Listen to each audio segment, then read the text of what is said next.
Okay, just let me check if the microphone's, yeah, that's on, microphone's working, and I've installed it. It went into, referring to it is the Msata drive. If you look at a previous video, you know what that is.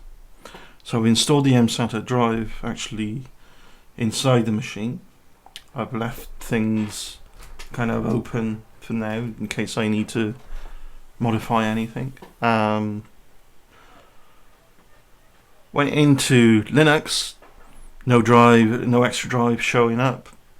Had a look at the BIOS. It's the boot menu. The Dogfish drive is there in the boot menu.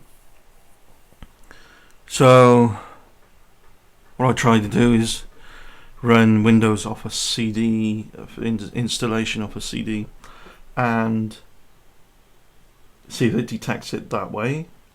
It doesn't. So I turned it off, pulled out the main hard drive, and then turned this on, booting off that CD again, and we'll see if it detects it now, because it is there in the boot menu. So if this doesn't work, there'll be another later video once I've found a solution.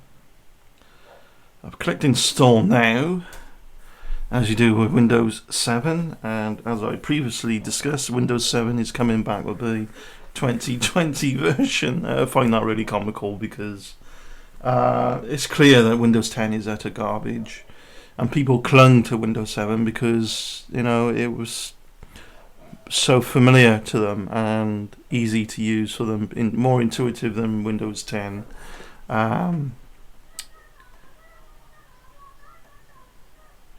So let's go to Custom Advanced.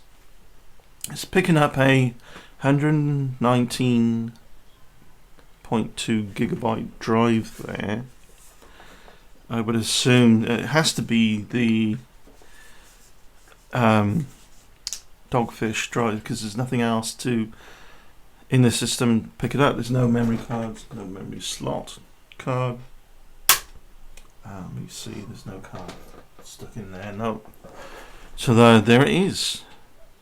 I want to look at drive options. Gonna be curious now. New. I don't know. So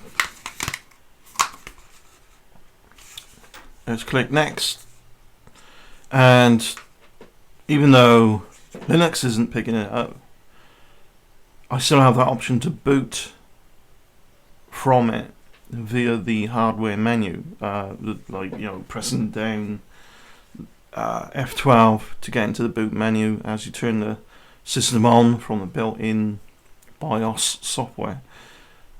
So click next. It's doing its thing. That's it. Don't know where to sit this camera.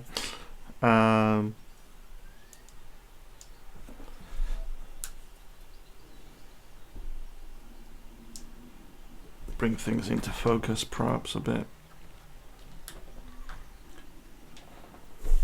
So I want to do that for now, and we'll see where we go from here. It's just a normal Windows 7 installation. There's only one drive it could be installing on. It says expanding Windows files. It should be the solid state drive, the Dogfish chip.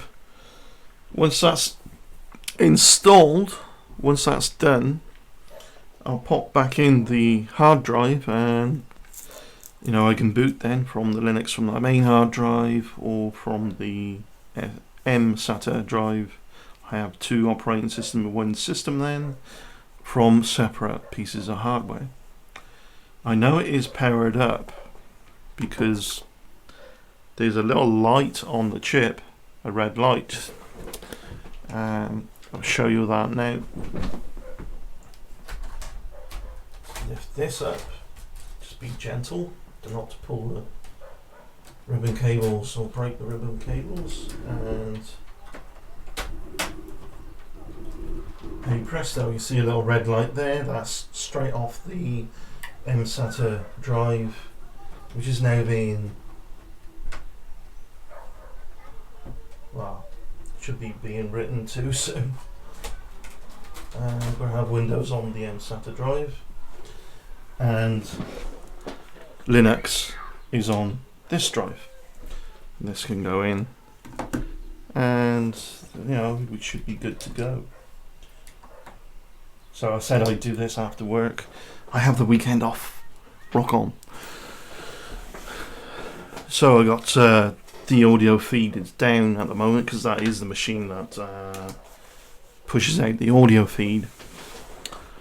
I'm wondering if I could run Windows and access the hard drive, do it that way, or run Linux and find a solution within Linux, because it wasn't showing up from Linux on this drive. It wasn't showing any extra drive or any other locations. When you click other locations in Linux, it wasn't showing anything. Again, to recap, it's interesting how I put the machine on and it wouldn't show up in Linux. Then I put the machine on, tried to boot from Windows, and it wasn't showing, you know, Windows install like I do it now wasn't showing then. But now if I pulled this out, it shows up. It shows a drive, hard drive.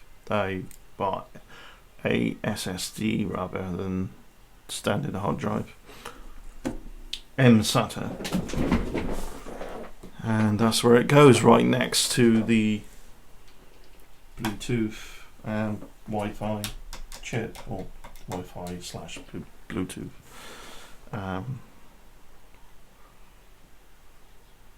I've been looking up, I don't see anyone having any trouble, but I think Laptop Retrospective, it's a video of him putting a SSD in. It's not this one. It's one like it. It is an Msata drive, but he didn't install it while having this in. This was plugged in later, so that's probably what we got to do. Improvise that way around it. So go and check out again. Check out Laptop Retrospective. Cool guy. Really knows what he's doing, in my opinion. And I'll come back to you with another video if we get going properly with this. So thank you again for watching. I'm not gonna leave you with the waiting game too long with waiting for Windows to install. We all know how slow that is, right? Cheers. Bye for now, and there'll be another update soon. Once we're properly updated properly, everything done and dusted, fixed, the live stream will be back up, and I'll do an update video. Cheers. Bye.